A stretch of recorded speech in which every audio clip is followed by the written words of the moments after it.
धार्मिक स्टोरीज पर आज की कहानी है शनिवार व्रत कथा।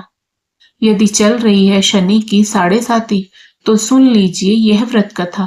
बचे रहेंगे दुष्प्रभाव से। शनि की साढ़े साती और ढैया के दौरान शनिवार को व्रत रखने के साथ साथ शनिवार व्रत कथा का पढ़ना और सुनना विशेष रूप से लाभदायक होता है।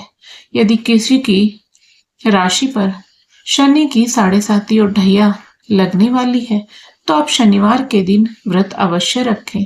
इससे साढ़े साती और ढैया में लाभ मिलता है। शनिवार व्रत के साथ शनिदेव की कथा भी पढ़नी चाहिए। ऐसा करने से शनिदेव की विशेष कृपा बनी रहती है। तो चलिए जानते हैं कि क्या है शनिवार व्रत की कथा, जिसे पढ़ना शुभ फलदायी होता है।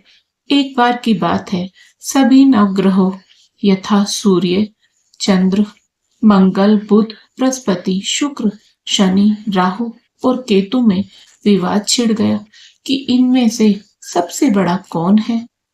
सभी आपस में लड़ने लगे और कोई निर्णय न होने पर देवराज इंद्र के पास निर्णय कराने पहुंचे।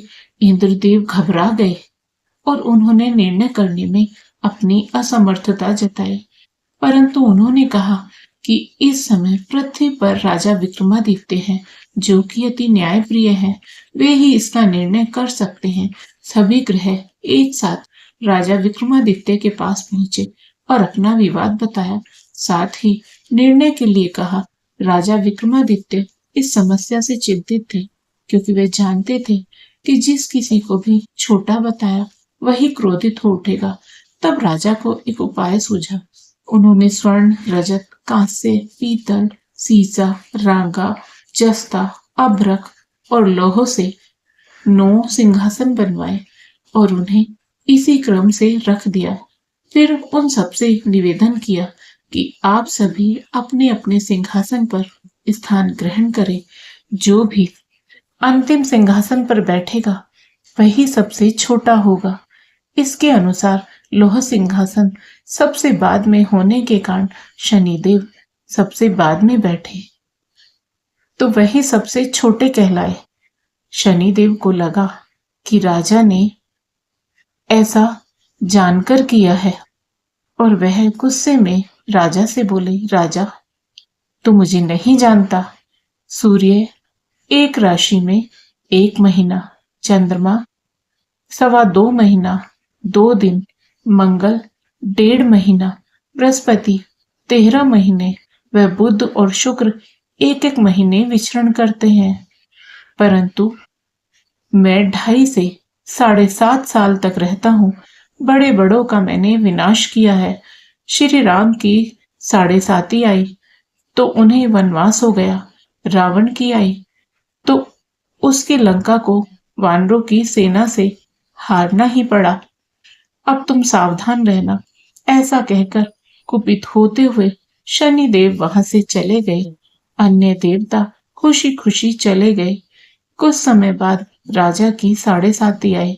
तब शनिदेव घोड़ों के सौदागर बनकर वहां आए। उनके साथ कई बढ़िया घोड़े थे। राजा ने यह समाचार सुन अपने अश्वपाल को अच्छे घोड़े खरीदने की आज्ञा दी। उसने कई अच्छे घोड़े खरीदे। वह एक सर्वोत्तम घोड़े को राजा को सवारी हेतु दिया। राजा जो ही उस पर बैठा, वह घोड़ा सरपट वन की ओर भागा। भीष्म वन में पहुंच वह अंतर्ध्यान हो गया। अब राजा भूखा प्यासा भटकता रहा। तब एक गवाले ने उसे पानी पिलाया। राजा ने प्रसन्न होकर उसे अपनी अंगूठी दी।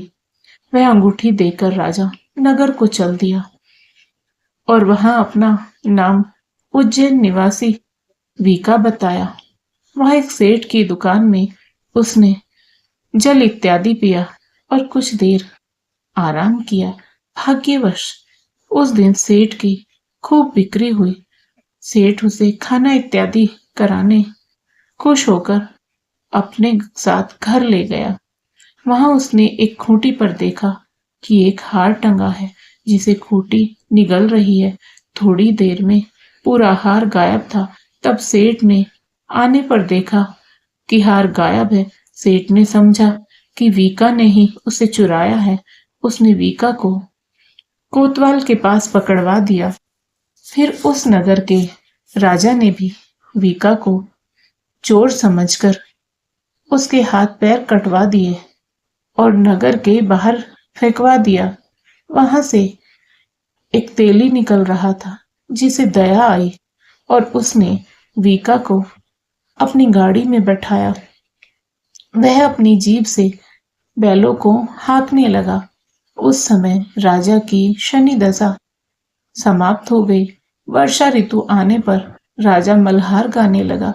राजा जिस नगर में था वहां की राजकुमारी मन भावनी को उसका गाना इतना पसंद आया कि उसने मन ही मन प्रण कर लिया कि वह उस राग गाने वाले से ही विवाह करेगी। राजकुमारी ने दासी को राग गाने वाले को ढूंढने भेजा।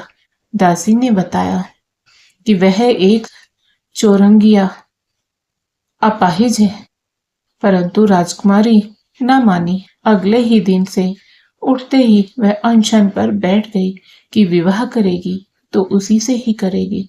बहुत समझाने पर भी जब राजकुमारी नहीं मानी तो राजा ने उस तेली को बुला भेजा और विवाह की तैयारी करने को कहा।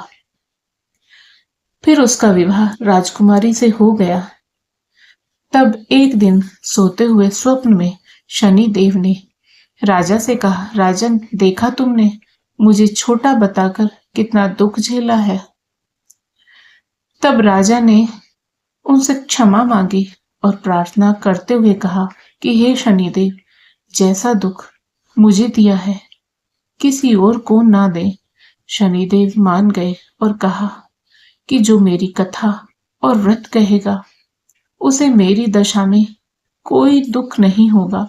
जो भी व्यक्ति रोज मेरा ध्यान करेगा और चींटियों को आटा डालेगा उसकी सभी मनोकामनाएं पूर्ण होंगी। और शनिदेव ने राजा को हाथ पैर वापस कर दिए। प्रातः आंख खुलने पर राजकुमारी ने देखा तो वह आश्चर्यचकित रह गई। वीका ने उसे बताया कि वह उज्जैन का राजा विक्रमादित्य है। सभी अत्यंत प्रसन्न हुए। सेठ ने जब सुना तो वह राजा के पैरों पर गिरकर क्षमा मांगने लगा।